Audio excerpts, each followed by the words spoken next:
Samantala, isinagawa ngayong araw ang second quarter nationwide simultaneous earthquake drill sa iba't ibang lugar sa bansa bilang paghahanda sa oras ng sakuna. Yan ang ulat ni Carlo Luis Candelaria. 3, 2, and 1.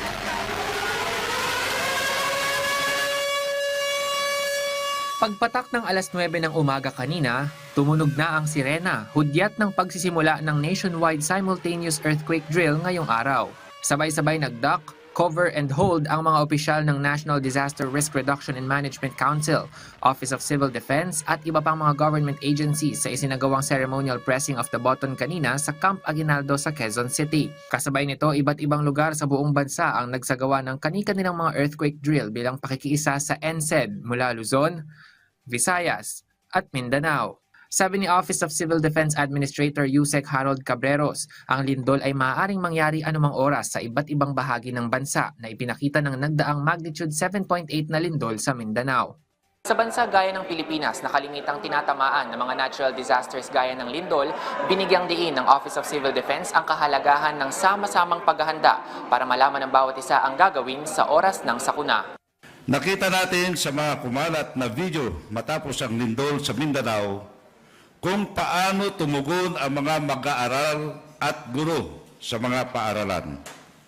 Bagamat natural na magkaroon ng takot o pangamba sa ganoong sitwasyon, malinaw na nakita rin natin sa pagtugon na yon ang kahalagahan ng regular na earthquake drills. Iprinisinta rin kanina ang Harmonized National Contingency Plan para sa Greater Manila Area o GMMA. Dito ipinaliwanag kung paano paghahandaan ang magiging emergency response ng pamahalaan sa oras na tumama ang isang malakas na lindol dahil inaasahang mapaparalisa nito ang pangunahing Emergency Operations Center. Ipinakita dito kung paano re-responde at magkakaroon ng maayos na koordinasyon ang iba't ibang Regional Disaster Risk Reduction and Management Councils o RDRRMs mula sa iba't ibang mga rehiyon sa bansa sakaling tumama ang The Big One sa Kalakhang, Maynila. We go beyond the duck cover and hold simulation exercises. We test our command and control and coordination.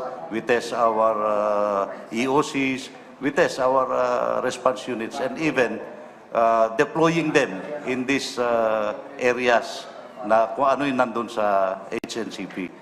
Ayon naman kay Call ng FIVOX, bukod sa West Valley Fault, nariyan rin ang banta ng pag-trench na posibleng makapagdulot ng tsunami. Iginiit niyang mahalagang magkaroon ng awareness lalo na ang mga nakatira malapit sa dalampasigan patungkol sa panganib ng mga tsunami. Imbis anya nakunan ng litrato ang pag-urong ng dagat ay agad na umalis at tumungo sa mas ligtas na lugar. If it's low tide sa Manila Bay, 3.5 meter tsunami waves. If it's high tide, add 2 meters more, so maging 5.5.